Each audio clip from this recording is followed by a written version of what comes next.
Éxodo capítulo 13. Consagración de los primogénitos. Santificar quiere decir consagrar, apartar de un uso común para un uso sagrado. La base de este deber descansaba en el hecho de que, habiendo sido preservados los primogénitos de los israelitas por un acto de gracia divina de la destrucción general que sobrevino a las familias de Egipto, estaban obligados en señal de gratitud a considerarse como la propiedad especial del Señor. Ese día que salieron de Egipto les dio una existencia nacional y los introdujo a los privilegios de la independencia y libertad.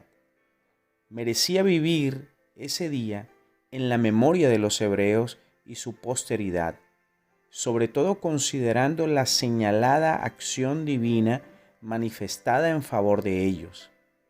Esto merecía ser tenido en la memoria de manera perpetua y reverente.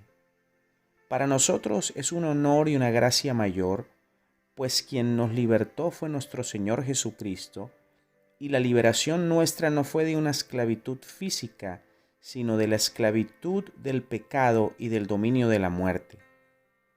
Si los israelitas debían celebrar y recordar anualmente su liberación de Egipto y enseñarle a sus hijos acerca de todos los prodigios que hizo el Señor, cuánto más nosotros al haber recibido la salvación eterna.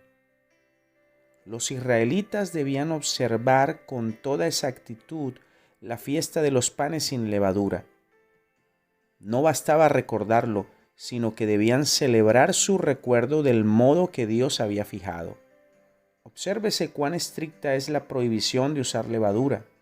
No solo no debían comer nada leudado, sino que en todo el territorio no se había de ver tal cosa. De acuerdo con esto, era costumbre de los judíos antes de la fiesta de Pascua quitar de sus casas todo pan leudado. Lo quemaban o lo enterraban o lo rompían en pedazos y lo esparcían al viento. Luego de esto escudriñaban diligentemente con lámparas encendidas todos los rincones de la casa para estar seguros de que no quedaba ni rastro de cosa leudada. Con esta misma diligencia deberíamos nosotros estar seguros cuando nos entregamos al Señor de que no queda nada en nuestro corazón de la anterior corrupción mundana, y revisarnos día a día cualquier pecado que haya llenado nuestro corazón y arrepentirnos de ello. En este pasaje se incluyen 3 categorías de primogénitos. Se ofrecerá un sacrificio primeramente de los animales limpios, el primogénito de los animales limpios. Luego se rescatará con un cordero el primogénito de un asno, que era un animal útil, pero un animal impuro. Y si no iba a ser rescatado, debía dársele la muerte. Y se rescatará por obligación el primogénito humano, sin especificar el precio. Muchos años más tarde nos daremos cuenta del precio que pagó el Señor para rescatar a la humanidad pecadora, dando a su Hijo unigénito. Si la cronología sugerida en el capítulo 9 tiene razón, las plagas habrían cubierto un periodo de unos 10 meses desde su comienzo. Aparte de la especulación en cuanto al tiempo transcurrido, lo seguro es que las plagas lograron su propósito. Dios rescató a Israel de la esclavitud y desde aquel momento en adelante Israel tuvo una experiencia histórica sobre la cual basar su fe. Sin embargo, la actividad divina no terminó con la salida del pueblo de Egipto. Dios todavía siguió guiándolos en el camino hacia la tierra prometida. No los guió por el camino más corto, el de la tierra de los filisteos, para que no se desalentaran por la guerra que tendrían que enfrentar con el pueblo de ese territorio. No era prudente que Israel, recién librado de la opresión egipcia, tuviese contacto con elementos tan fuertes como el ejército filisteo. Por cierto, la ruta militar que cruzaba el territorio de los filisteos le hubiera costado unos 10 o 12 días de viaje para llegar a su destino. Pero no era la hora. Israel no estaba en condición de asumir la responsabilidad de la libertad. Todavía tenía lecciones que aprender y una fe débil que debía ser fortalecida. Además, el Señor había instruido a Moisés para traer al pueblo al Sinaí, el monte sagrado, para un encuentro especial.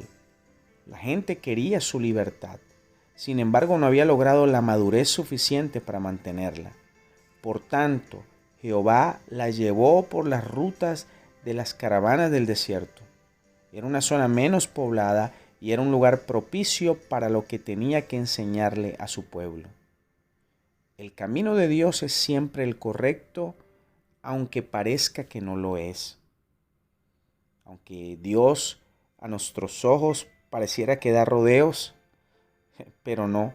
Si pensamos que no guía a su pueblo por el camino más corto, podemos estar seguros de que lo guía por el mejor camino. Y así nos daremos cuenta cuando hayamos llegado al final del camino. Dios sacó a Israel de Egipto como el águila que excita su nidada y les enseñó poco a poco a volar. Una vez que se les dieron órdenes sobre el camino que habían de seguir, se nos dice que subieron de Egipto no como una turba desordenada, sino bien ordenados, y tomaron consigo los huesos de José, ya que José había ordenado en particular que sus huesos fuesen llevados cuando Dios les visitase.